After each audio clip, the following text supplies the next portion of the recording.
It is 1 o'clock on this Labor Day. Appreciate you tuning in on this holiday. So many of you have chimed in both on the text line and phone calls.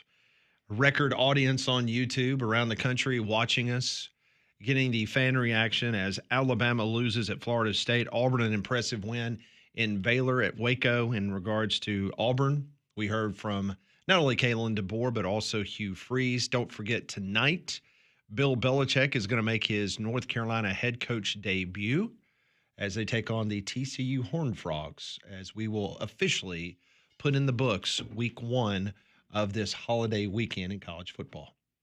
That's right. And college football season synonymous with former UAB Jacksonville State Prattville head coach Bill Clark. He joins us, and every single week during the football season, it's brought to us by our friends at Donahue Chevrolet, and Coach Clark joins us now on the Higginbotham Hotline. Coach, how are you? I'm good. How are you guys? We're doing okay. Just trying to unpack everything that we saw. First, let's start with Friday night. Some of the questions that we had around Hugh Freeze entering season number 3 with the Auburn Tigers. They go into Waco.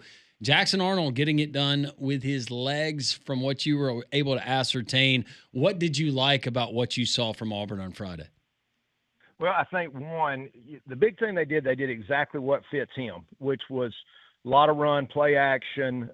He took it down. But, I mean, it was all quarterback design. I say all, a lot of quarterback design run. He did have some improvisation, but really just exactly what you would want to see out of him. He's a big, strong runner. I think he led the SEC in rushing. So great job taking what he's good at and designing their offense around him. All right, in regards to this Auburn team, did it change maybe your thinking of the ceiling for this Auburn team, or whether they won or lost in Waco, you pretty much had a pretty good feeling of where you think this team could go in regards to the rest of the season? Yeah, I'll be honest with you. I would have been shocked if they lost that game. I know a lot of people thought they might, but I just didn't see it. I didn't see Baylor being good enough to beat them. We knew the strengths of Arnold. I think moving forward, the questions will be, can that be taken away? And if the box gets loaded, what can he do with the throw game? And I mean, super impressive. Obviously, you had a big play in the special teams. I think defense was okay. I mean, I think they expected probably more, and we just don't know. After game one, we don't know how good Baylor is and all those things. But I think offensively, they did exactly what they wanted to do, and obviously he was showcased. And quickly, and then we'll move on to Alabama. But I thought that you said that you never really thought that Auburn would lose this game. I thought that this was the most important game for Auburn moving forward, because of a lot of that continuity, a lot of guys who have seen those heartbreaking losses or what just happened losses over the course of the last 2 seasons. What can that do as far as confidence, Coach, for this Auburn team, this point in the season with everything still out in front of you, but getting a win on the run? What can that do for a team?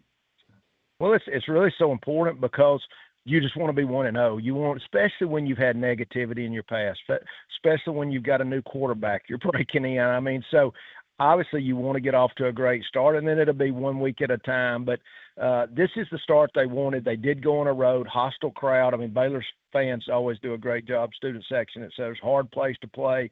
So all those things, I'm not acting like it wasn't a big deal, because it was. I did think they were going to be the better team, and they showed it. So great start for them, and then let's see as we move forward. All right, let's talk about the game down in Tallahassee. Really looking forward to you kind of breaking this down from a technical standpoint. I mean, you're a defensive guy at heart. Let's start with this Alabama defense. We were told going into the season that this was a potential very special group, and based on the number of missed tackles and missed assignments and things of that nature, Coach, when you were watching the game, what can you tell us? What did you see from the Alabama defense, or the things that they weren't doing? Well, let's start with Florida State. I know that doesn't really sound, but I always start with what's your opponent doing, and I think obviously Gus is a really good play caller when he's got him a running quarterback, and I think that's what you saw. You saw a really good athletic quarterback who still can throw the ball. That feeds into everything Gus wants to do. All of his, you saw every trick play, every running back out of the backfield into the boundary, which he loves because he loves to tempo into his boundary because he's calling the plays out, as he gets out on the field as a guy that's had to defend against him back when I was at South Alabama and he was at Ark State. So I think having that quarterback made it so hard to defend. Now, what you saw at Alabama, I thought they probably maybe waited a little late to start packing the box up. When they finally started getting all those stops in the second half, they decided to play them like what you have to do. You have to take all the running game away, play a lot of man coverage because they can run the ball. All the designed quarterback run. You got a guy behind center who you love for Florida State. Now, let's look at Alabama. They ended up out on the field a lot. If we went back and look at a lot of the offensive snaps as well, weren't as physical, I think, as they would want to be, did not tackle as well as they would want to be. Obviously, you got to give Florida State credit with Coach Malzahn and obviously how he used his quarterback. Coach, you know this going in, what Gus Malzahn likes to do, the quarterback that he has at his disposal. I'm not trying to pile on the defensive staff, but with some of the things that you saw, was it a scheme where I probably would have called something different? I know you're not trying to coach somebody else's team, but or was it just simply personnel in a one-on-one matchup that guy lost? I think it was not really, and I always say this, the first games defensively are a nightmare. You don't know. You don't have film to look at. You don't know who the personnel is where you go. Because here's what happens. As you start seeing these offensive personnel, that offensive play caller is paid to get to the ball to those playmakers. So you start eliminating them more. Who are they? How are they going to do? Now, you had to guess, though, tons of quarterback run game. Like I said, the things that Gus Malzahn is known for, you saw it. You saw the tricks that he's known for, the back out of the backfield. But, saying you're going to defend all that and defending is two different things. But I do think once they started tightening up and just saying, we're not going to let you run the ball, we're not going to give you easy throws, you're going to have to beat me throwing over the top of me, they started getting better. I thought they wore down at the end, which is a little surprising. I understand they got a few guys out, but obviously they're very disappointed in how they played defensively. I want to go back to in your days of knowing who you're going to play, obviously in week one, you've got the off months, the summer months, kind of take us in that coaching mindset and like what your staff responsibilities are in regards to the tendencies, especially when you're coming up against a guy like Gus Malzahn, as you were just detailing. Like, I think a lot of people are calling their show today, Coach, and they're saying, how in the world, with months to prepare against Gus Malzahn, because this was a very typical Gus Malzahn called offense, why did Alabama look like they were shocked? That's a good question. I think that's kind of my point. Now, granted, when you've got a guy that can really run it at quarterback, you're defending all 11. You're defending a gun form of the Army Navy. Really, it's every kind of quarterback run, every well-designed scheme that you can use your quarterback, tons of backs out of the backfield and play action and those type things. Once again, I did think they ended up out on the field probably, maybe even longer than they thought. I think the physicality is what shocked them. Guys, I'll just say this, how you practice offensively, and I put a tweet out today about defense, it just impacts your defense so much. I think Alabama looked like they were trying to be more physical offensively, but when you do not see quarterback run and you don't simulate it the right way, and once again, I'm not saying Alabama didn't, but, it's always the proof in the pudding. But, obviously the quarterback, Florida State's new quarterback is really good. I think it's so set up for what Gus likes to do. It's hard to defend, but, that's almost, you better be ready to pack the box pretty quickly because he's going to make you defend all 11. Coach Bill Clark joining us here on the Monday recap, if you will, of what we saw in college football, presented by our friends at Donahue Chevrolet, and he joins us on the Higginbotham Hotline. Not that any of these things that Alabama did or didn't do, Coach, are not fixable moving forward, but of all of those things, what's the most maybe glaring, alarming things that you saw that trouble you, that you feel could continue to be an issue for the next 11 regular season games? Well, I think they outscored a lot of people last year offensively with Milroe. And I think, Coach, I'm not saying their defense did not do a good job throughout the year. You're just talking about elite play, which is what is expected. And, that's the great thing about being at Alabama, and that's the tough thing. You're only expected to be the best of the best, and that's the standard. So, they're going to have to pick it up, obviously, all the way around. And sometimes – that game right there shocks you into coherence, even though I thought that's kind of the world they were living in. was that world. So they are definitely been brought into the world of, man, if we don't play every week, we can lose. And that's where they're at now. Coach Bill Clark joins us every Monday on the program, kind of recapping the weekend's action. So outside of the Alabama-Auburn, what else in the college football world got your attention, and maybe a team or teams that maybe perhaps not getting enough credit for what they did over the weekend? Well, of course, real quickly, Texas, Ohio State. I love Matt Patricia and the defense. Obviously we got Manning missing some easy throws and some things. I think way too much is being put on him, personally, because I think Ohio's defense was outstanding. They were very multiple. They did a great job of mixing it up. I thought Texas' defense was good as well. Obviously, we'll see as we go. LSU Clemson, what a terrific matchup. Another, what I thought was two good defenses going against each other. So that was all exciting to me. South Carolina was fun to watch. Love watching their quarterback and what they do. They're always great on special teams. Notre Dame, Miami, two good teams. Man, so many great matchups. But I'll still go back. If you've got a great championship defense, and of course we're going to score. We want to score, but that sets the tone for your whole team and leads the way. So those great defensive efforts really excited me. Well, great effort from you today, Coach, as we would expect. You always bring it, and bringing us this segment every single Monday throughout the college football season. Our friends, your friends there at Donahue Chevrolet in beautiful Fort Payne, Alabama. Yeah, I mean, what's exciting about Donahue is that, they get it. They're those kind of guys that really know what their customer needs. These are friends of ours, so, they care. They do a great job. I think you can go on DonahueChevrolet.com, look at all the different deals they got going. As we said on my show last week, it was ridiculous. I won't say you guys are ridiculous again, because you're not. Thank you, but Coach. I think those deals are ridiculous. See, even great coaches, Pat, are coachable. I know. So he realized it hurt our feelings. And by the way, I do want to give a out loud and a professional thank you for Coach Bill Clark. He joined us in Gadsden on Friday night on a Labor Day weekend. He came up and he did color analyst work on the Husky Fast Network. He's really good at that too. He's very I've done good games with him. He's really good at it, but something tells me that he likes his schedule. Well, despite the fact that he had to work with me and Molly Friday night, I think he did a really good job. Molly was terrific. That's all I'll say. way to tough it out, Coach. Way to be selfless. Thanks, Coach. Appreciate it. Hey, Coach, we always appreciate it. You're great. Y'all are all great. Yeah, thank you. All right, Coach, we'll see you for the Bill Clark Show this week, and people can hear it and watch it Thursday right here on Jox. Thanks, guys. All right. It's always fun. See you. Coach Bill Clark, presented by our friends at Donahue Chevrolet. Once again, check out the ridiculous deals that they have going on at Donahue right now at DonahueChevrolet.com. All right, we've got time to get to a lot more text messages.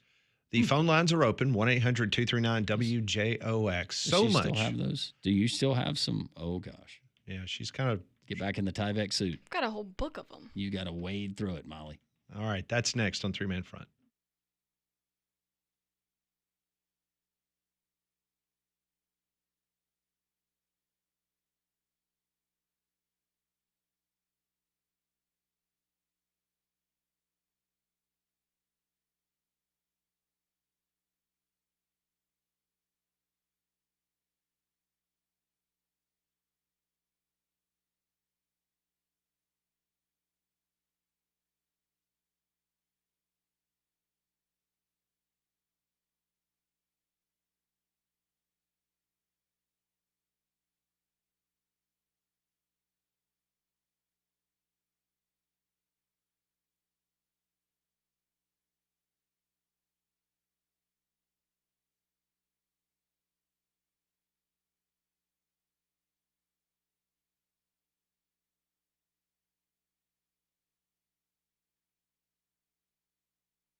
It is Reaction Monday on this Monday. Don't forget, we will be live at Social Taco beginning at 10 a.m. tomorrow. Hope to see you there.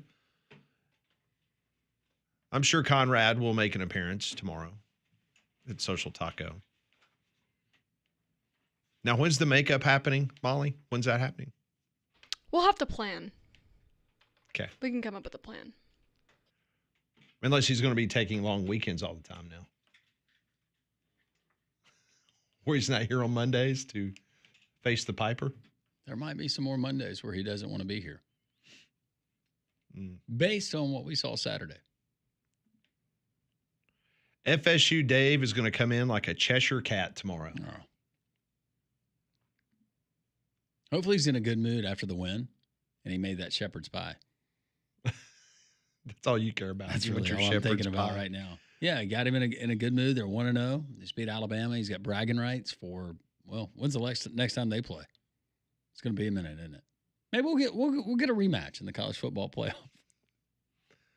I don't know. It's trending really well according to all these super insiders in college football saying that Florida State is back. Yeah. They are bound for the college football playoff. They're going to play Clemson for the ACC championship. Boy, Gus looked comfortable on Saturday, though. Didn't he? Wouldn't you? No responsibility whatsoever. You're living in Florida. Yep, dialing it up. 3rd and 11, no problem. Mm-hmm. Let's go. Throw it to Squirrel.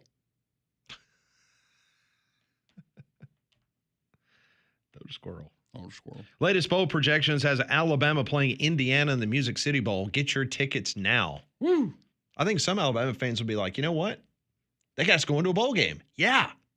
Season's not going to be as bad. I mean, we have had predictions on this show today from callers saying it's going to be a 2-10 season. Well, based on a 3-9 season. We saw 3-9. Yeah, we heard that.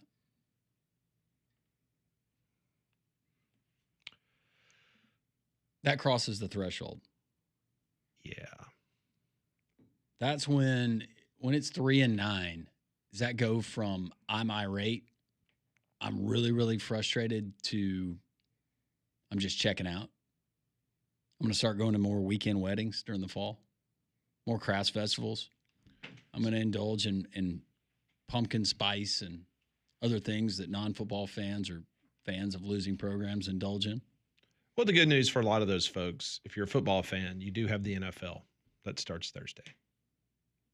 So you can kind of pivot to that. You can watch all the former Alabama players Mm-hmm. starring for their teams. Mm-hmm. I'm just sitting here looking over the transcript of Kane Womack meeting with the media today. And we just asked Coach Bill Clark this. One of the questions was, do you believe the issues on defense are fixable? He gave a very quick answer. 100% those things will get fixed, and looking forward to seeing our guys do it on Saturday. What if he said no? Nope. Nope, not going to happen. Sorry. Yep. We got problems. Yep. We are screwed. Here's another question. Who has stepped up and led the ownership charge on the defensive side of the ball? Kane Womack.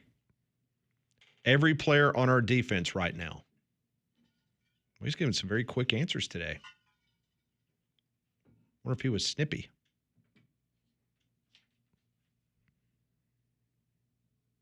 How will the lack of physicality be addressed?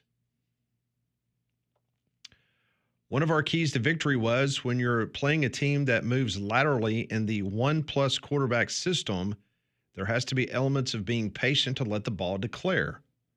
Once the ball declares, one of our keys to victory was to finish with violence and aggressiveness on the ball. I thought we let some of the things they put us on our heels. We didn't respond well enough when adversity hit. Those things, you can tell them. Sometimes you have to be shown. Once our players were shown, I think they were ready to respond. Well, the good news, Pat, is that Alabama will not face another team this season that likes to use their quarterback to run in the offense. Not a one. Not one. John Mateer won't run. Mm-mm. Jackson Arnold won't run. Who's that guy from South Carolina? Oh, yeah, the guy that supposedly is up for the Heisman Trophy, Lenora Sellers. Yeah. Yeah, he's pedestrian. Then LSU's just a whole different ball of wax altogether. LSU was very impressive. And I didn't think Clemson looked bad. That was just two football teams looked like they were ready to play. And congratulations to LSU. That defense looks legit. That was LSU's first top 5 road win since they won in Tuscaloosa against Alabama in 2019. Wow. But you probably don't get that many opportunities these days to get a top 5 road win. Just depends on how your schedule hits. But no, that's good for Brian Kelly. And Clemson very, very well may be a college football playoff team still moving forward. And that's a good Clemson team. Was not wrong on Clemson, just wrong on the outcome. Thought it was going to be a very tight game. And by evidence of, but the public, a lot of the public that we all went with Clemson just thinking they're playing at home. The opening game woes that we've seen from Brian Kelly and LSU, and tip of the cap to those guys. They got it done. It's a good one for the resume. Yep. Also around the SEC, you had South Carolina beat Virginia Tech yesterday. Lenore Sellers, 209 yards. Not the prettiest game. 1 touchdown. Tennessee over Syracuse in the same building the day before, 45-26. Joey Aguilar, 247 through the air, 3 touchdowns. A&M looked really weird. I mean, UTSA made this a ball game for a good part of the afternoon. A&M separated themselves late. They beat UTSA 42-24. Marcel Reed, 289, 4 touchdowns. Gunnar Stockton, who we will talk to Mike Griffith tomorrow, he was 263 through the air, 4 touchdowns. They killed Marshall 45-7. Ole Miss 63-7. Austin Simmons 341 yards, 3 touchdowns. John Mateer almost went for 400 yards. He had 392, 3 touchdowns. Very impressive against Illinois State, 35-3. 30 of 37 passing. Not bad. No, and he didn't have to run a whole lot, but Nope. he certainly can if he needs to. Vandy wins 45-3 against Charleston Southern. Pavia 275, 3 touchdowns. Florida shuts out the Sharks of Long Island. That's Florida's first shutout in 46 games. Wow. Lagway played the entire first half. He was 15 of 18, 120, 3 touchdowns. Didn't know Long Island had a team prior to this season. Or they were called the Sharks. And I don't have to shave my eyebrows. Oh, lucky you. I forgot about that bet. I didn't. Arkansas wins 52-7. Taylor Green, 6 touchdowns. Hey! 6. Have yourself a day, Taylor. 322 yards. Mississippi State, they beat Southern Miss 34-17. And Kentucky, Who? the Wildcats knock off the MAC #1 team, which is Toledo, beat them 24-16. But more importantly, for all you kids at home, Good job, Toledo. yes, Toledo covered. Toledo, I you picked them to covered. cover. You covered Toledo, That's just right. like we thought you would, Jason Kendall. Blast off. That's right. And that was a good pick by our main man, Brian Edwards from Vegas Insider, who joins us every Wednesday. That was one of his games. Actually, all 3 of his MAC predictions hit. Yes. He knows the MAC. Speaking of the Mac, do you guys know Pudge the cat? Who? Yeah, from Bowling Green. Yes. Pudge is the locker room cat of the Bowling Green football team. I assume that they have the cat in the locker room to kill mice and rats. Well, maybe that, but I think he's mainly there for morale. I was thinking that was an affectionate nickname for maybe a, healthier, heftier Oh. staff member that had just been there for years. That's Pudge. Kind of like Pudge Rodriguez. Yeah, That's look at Pudge. them lifting him Like on an the affectionate field. nickname. Like, oh, that's Pudge. I can't see. Oh, well, I'll send it to you. Okay. Or just you can look up Pudge the cat. I will look it up. Yeah. Can't wait. You got some more texts you can read? Oh, do I?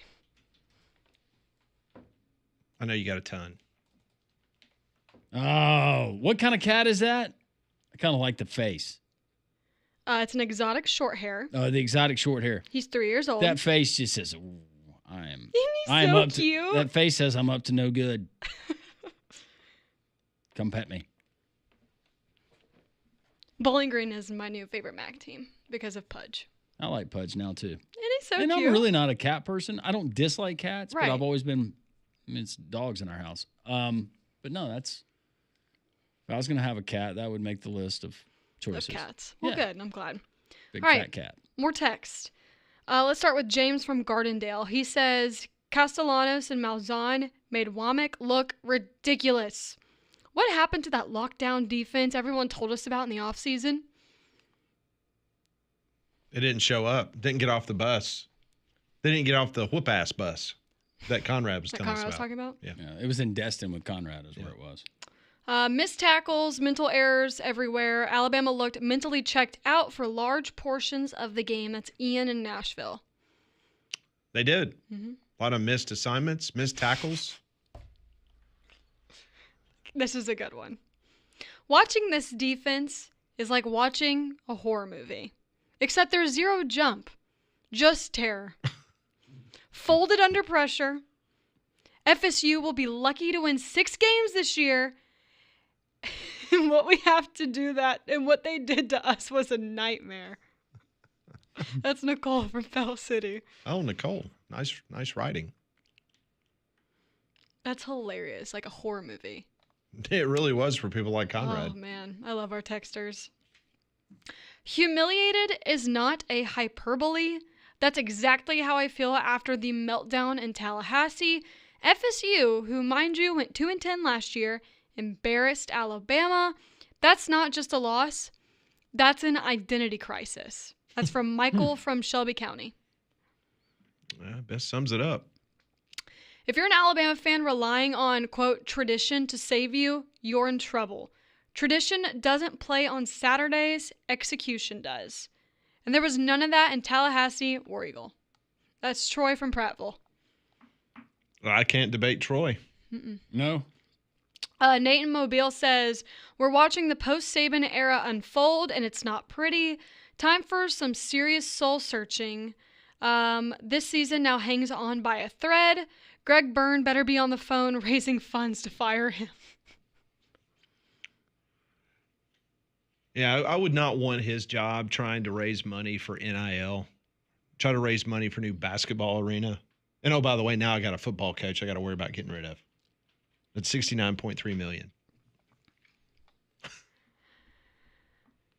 At this point, you're like, okay, please just don't lose to Wisconsin, whatever you do. You beat Georgia. Are we assuming they beat La Monroe? Yes. It's a 37.5-point spread. I didn't say cover, No, I know. Wow. No, I know. but yes. But they were also a 20. What did I tell you? 24.5. Was that what the Vanderbilt line last year? I think so. Let's take a gander. It was 23. They're 37.5. Do you take La Monroe in the under? Like right now, No. your gut. I gave you $1,000 here. Invest. You taking the under? Can I keep the 1,000 if I don't bet? That's No. my question. Because that's how confident I am right No, now. you have to. I'll you take have the to under. wager. What's the over under? I don't know if I have that. I've got the side, but I don't think I have the total yet. I think a good number would be 58. I don't have that. Okay, I'll find it. Okay, can I read one more? Sure. Sure. This is from Deborah and Hoover. She's back. She's back. Girl! Where's she been? I don't know. This is a really great text. Where though. hasn't she been? Where have you been, Molly? I don't know. That wasn't a loss. That was a public execution of Alabama's reputation. Bama used to reload. Now they just reload excuses. Deborah looks like a substitute teacher trying to control a classroom full of 5-stars who don't respect them. Alabama football used to set the standard, and now they're setting comedy material for the rest of the SEC. I always listen, and I look forward to surprising y'all soon at Social Taco. Now We've been that hearing one. that. We have Deborah been hearing from that Hoover. for 2 years. Yeah. Come on, Deborah. Please, Deborah. Would love to meet you. 51 is the over-under in Alabama La Monroe. Okay. All right. Well, there you go. When we come back, Damien will join us in studio. We will discuss some Pat Ponders questions from the weekend. All that straight ahead on Three Man Front.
136. It's been a very eventful Reaction Monday here on the show. We still have college football coming up tonight. That's where I'm going with Prize Picks. Prize Picks, hopefully you took me up on it last week or you've taken me up on it in the past, but it's the best place to win cash while watching sports. You can join millions of users and sign up today. You download the app today. Use code WJOX to get $50 in lineups after you play your first $5 lineup. That's code WJOX. Get $50 in lineups after you play your first $5 lineup. You don't have to win. You get the instant bonus to your account. That's always fun. Play with someone else's money. And Prize Picks is simple to play. You just pick more or less on 2 to 6 player stat projections. You get your picks right, you could cash in. We're going college football tonight. We do have Chapel Bill in his debut as the North Carolina head coach, taking on the Texas Christian Horned Frogs. Gio Lopez, very familiar name. We know his name from quarterback in the South Alabama Jags. His projection, according to Prize Picks, 0.5 passing touchdowns, Damian Mitchell. Over. That means all he has to do is get one, just more than 0.5, and you're a winner. So we're going to say more on Gio Lopez. Absolutely more. How about TCU quarterback Josh Hoover? 1.5 passing touchdowns. More. Pat with a thumbs up. We're going more on that one. We hit on both of those. We're a winner. You can be a winner as well. Download the Prize Picks app. Prize Picks, it's good to be right. Pat is sometimes right. He's got 5 questions that always hit just right. This is Pat Ponders.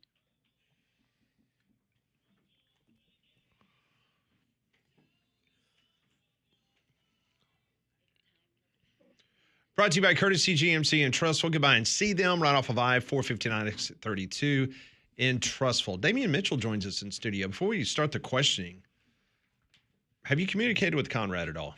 Yeah, I actually talked to him after the game. Mm-hmm. Are you going to still let him come on your show in the mornings? I will.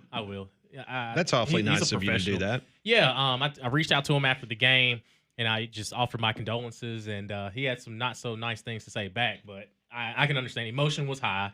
To you? Yeah, he was. He's being critical of you? No. He was just about the game. About the game. He was very emotional, but I told him that, hey, man, it's okay. Just enjoy the time that you have left there on the beach, and you'll be okay. It's fine. All right, it'll be interesting to hear what he has to say in the morning. It definitely will be. The text that Pat sent me back yesterday, it was priceless. I'll let you read it to him during a break. Yeah, I will. Because it was rather insensitive, and I don't want to upset people. No, and I wasn't going to say it on the air, but it made me belt out with laughter. Even when I read it for my wife, like after the third time I read it, still belted. I'm a funny guy, Damian. Yeah, you have your moments. You have your moments, for sure. He's funny. Look, I'm just, sorry. Never mind. You guys missed it. It was a Dude Wipes commercial. Hey, War Eagle. And they incorporated one of the planets of the solar system. You can only imagine which one. Yeah. Clever marketing. Is that now? Yes, is that Jupiter. still a planet, or is that like a star? There's been some changes on that. You need to look that up. Some people call it the star. Some people call it the star. I'm familiar with it. You see? I told you I'm funny. You are. You are. Patrick. Filthy Monday, I see. All right, let's get to the questions. Please. Question number 1. After Alabama's loss, moving forward, should Greg Byrne reconsider playing a marquee game out of the gate for the Tide? Absolutely not. No, you don't lower your expectations than the standard that was set just because you might have made a wrong decision on a head coach to lead your program. Well, I wasn't going to go that far, but I was just going to say absolutely I not. said might. No. I didn't say emphatic yes. True.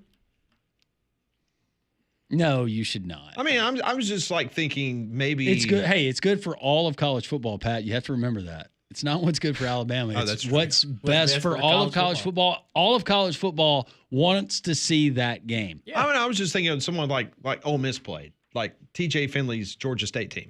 You expect that? You expect that from Ole Miss? Sorry, Pat. Hey, Hey, they're 1-0. Y'all aren't You in feel me. Alabama. you feel me? They're 1-0. Exactly. Undefeated. Come on. All right, so you say no. Yeah, absolutely. I want to see Blue Bloods playing good teams or decent teams, and turns out better teams than we thought on the opening week of the season. I still want to see it too. Question number 2.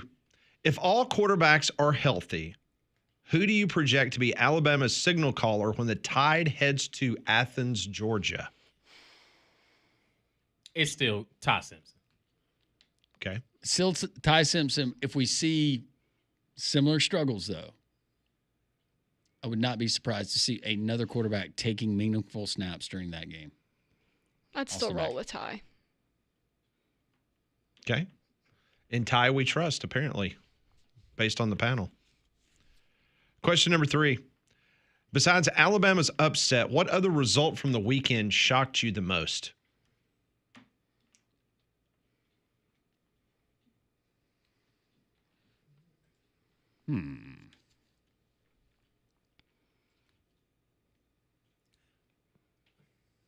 I'll say Tennessee and Syracuse only because of the fact that I had so many question marks of what it was going to look like under Joey Aguilar, but he looks like he had been there the entire spring. Like, he jumped right into it, and the way that offense was so efficient, even with the way they were running the ball too, without Dylan Sampson back there and still having the success, and the way that they controlled that game from beginning to end. I'd say Tennessee over Syracuse.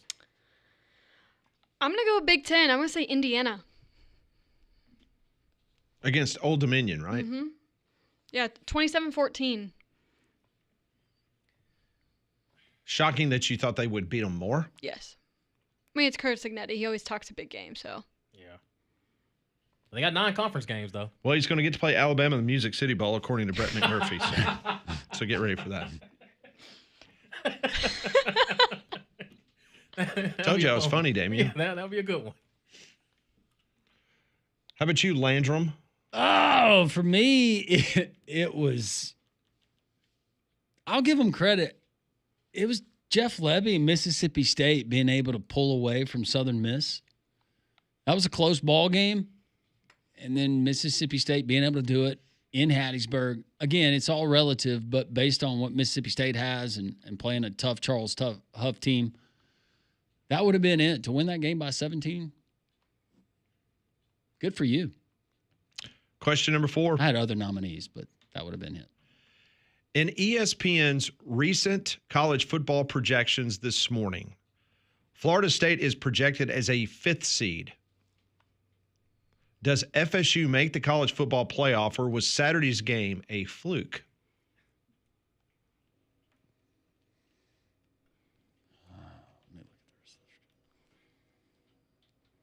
Go ahead, Damien. Speak your mind. I'm not going to say it's crazy I even have to go through their schedule now. Right. Because I'm actually I'm considering it. Right. See, he's mad just because he's got to do that. The ACC, I'm not ready to put Florida State just yet. If they can follow up what they did against Alabama, I still think Clemson is a good to great ACC team. Miami is up there as well. I'm not ready to put Florida State in there just yet. So just to answer your question, I would say Saturday was a fluke. Okay. I'm going to say no today just because I agree with Damien in the fact that looking at the playoff, I wouldn't put them over Miami or Clemson either. Do you think? But not saying they can't get there if they continue to Do you just agree run the with table. Damien that Saturday was a fluke? I don't think so. Okay. Damien says it's a fluke. Molly says it wasn't. How about you, Landrum? I don't think it was a fluke. I think they're a good bit better than they were last season. Mm-hmm. I'm not ready to put them in the college football playoff, but as I look at their schedule, I could see them losing 2 games and still getting in. And as irony would have it, it's because of Alabama and that bump they're going to get with the college football playoff committee at the end of the season. But in Alabama 7-5, is that impressive to the committee at that point? So all 3 say no to the CFP. 1 fluke, 2 no flukes from Saturday. But I was actually answering your question. No, you were. I was. And that's why I appreciate Exactly. you weren't being the politician. You No. weren't. Yeah. No, I You said appreciate it was that. a fluke. Because the question asked, Yeah. the question that was presented to Does us, FSU make the college football playoff, or was Saturday's game a fluke? and I don't have them in the college football playoff, so I have to say that it was a it was fluke. So you and Molly said it wasn't a fluke. Sweet. All right, so I guess they'll be in. Cool. Congratulations, FSU Dave. Let's have a get together. Don can probably arrange that. I'm sure it's already on the books. It's already there. Hey, I just want to. All right, question friend. number 5. Tonight, Bill Belichick makes his North Carolina debut. What is the over-under on the number of Jordan Hudson shots we're going to get during the game? I think I'll put the over-under at 3, and I think they go more because they're going to have some kind of win, and she's going to go out there and she's gonna lay one on him. The first game of the season is not the Super Bowl. Half of America will be intrigued, Other half will be disgusted. dry heaving. Yes. I'll say, So he goes 3, and he says it's the over. yeah, I was going to say 5. 5? You going over? 5? Yeah. You think that many? I was thinking like 1 or 2. It's the standalone game on a Monday night. You're going to get all the Jordan you want. I'll go like 2. She's no Taylor Swift. you know what No, I'm saying? see. She's no Tapioca the cat. Who is what's the cat again? What's the cat's Yeah. name? Tapioca. What's the That would be Pudge. fudge? Where did tapioca come from? I don't know, man. The other question is, I want to know, is she sitting in the box? That was another thing, too. If she's, Or is she on the field? oh, gosh. She could be holding Oh. the playbook or something. She could be his, Get I'm back, not- coach. I was about to say the other coach. I tell you where she's not. Oh, yeah. That's literal. I tell you where she's not That's, going to be. that's literal. We've seen that tape. We've seen that one. She's not going to be sitting next to, I guess, if they got married, her daughter-in-law, which is weird because her daughter-in-law would be older, but she's not going to be next to Bill's son's wife. Nah.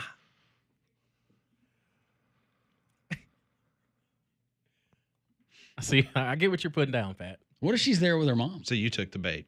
Yeah. They didn't. What if she's there with her mom? The owner of the In P-Town? place, Arrows. Yeah. What? Do you not know about this? D, you would love this. You don't know story. this? What is it? Oh, Like, what, is she famous? You are in for a treat. All right, wait. We'll tell you on the other side. There's a lot there. Yeah, we can't get this in 30 seconds. Bill used to mess around with her back in the day, didn't he? Just No. wait. Oh, gosh. Quit asking Damien, don't questions. ruin it. I'm intrigued, man. We're going to tell you. So is Tapioca the cat. All right, that's today's Pat Ponders, brought to you by Courtesy GMC and Trustful. Visit their online inventory at courtesybirmingham.com. Well, another place you should visit is Big Whiskey's because they are your place for food of all varieties with apps, salads, burgers, steaks, and so much more. They also have a full bar with unique cocktails, over 100 whiskeys, including whiskey on tap. And this college football season, you can go in and cheer on your favorite team, whoever that might be, because they have so many big screens in the bar. So go check them out in the Stadium Trace Village off Highway 150 near the Hoover Met. When we come back, we will educate Damien on P-Town, what that means. He will be intrigued, to say the least. All that next on Three Man Front.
153 here on Jox. Appreciate everybody joining us today. We'll be live at Social Taco beginning at 10 a.m. tomorrow.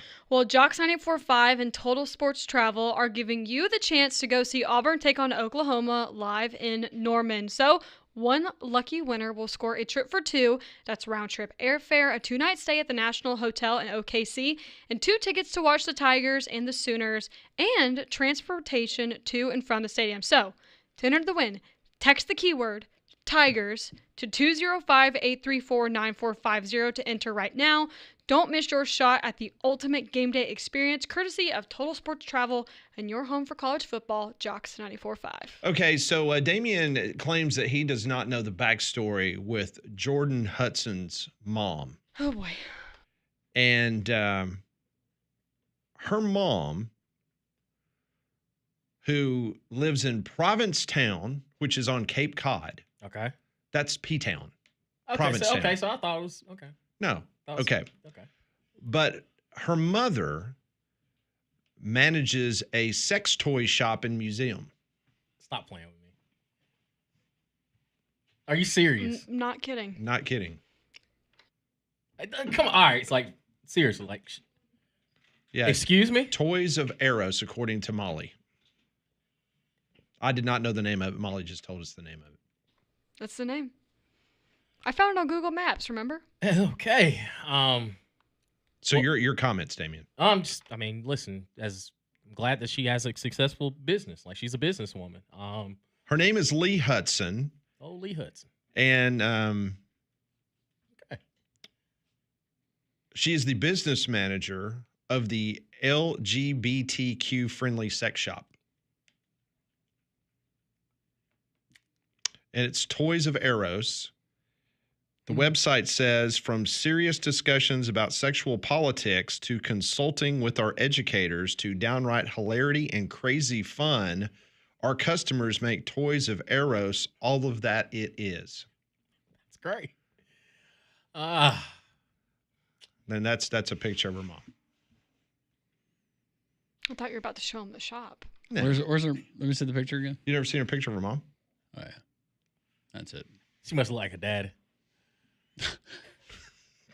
And see, there's the, in case you're in P-Town, you want to head on I by might there. slide by. Might Yeah. run into Coach Belichick on there. Yeah, never know. Woo. Cannot believe you did not know that. Man, talking ball to a whole nother level. Yes. That's going to do it for us. Special thanks to all of you. We continue tomorrow live from Social Taco. God is great. Have a great rest of your Labor Day.